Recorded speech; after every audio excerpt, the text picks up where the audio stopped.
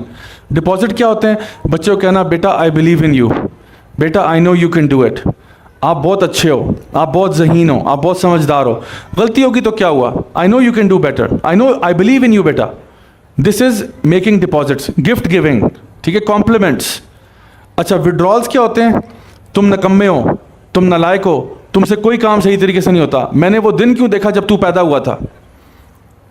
اور پھر کمپیریزنس کرنا, تم اتنے نکمے نالائق, تمہارا کزن تم سے اچھا ہے, اس کے 100 آؤٹ آف 100 آئے, تمہارے کیوں 85 آئے ہیں, تم اتنے بے وقوف کیوں ہو. کمپیئرنگ چلڈرن, تمہارا بھائی تمہارے سے زیادہ نمبر لے گیا, تمہارے نمبر کیوں نہیں آ رہے. بھائی every child is different, every child is different. Einstein نے کہا تھا نا کہ اف یو جج the ability of a fish by the fact that it can not climb a tree, it will for ever think that it is stupid. ایک مچھلی کو اگر آپ اس بیس پہ جج کر رہے ہیں کہ آپ سے درخت کیوں نہیں چڑھا جا رہا, جب بندر درخت چڑھ لیتا ہے, چڑیا اوپر جا کے بیٹھ جاتی ہے, تم سے کیوں نہیں چڑھا جا رہا درخت, تو مچھلی کو تو یہ لگا میں تو بے وقوف ترین چیز ہوں دنیا کی.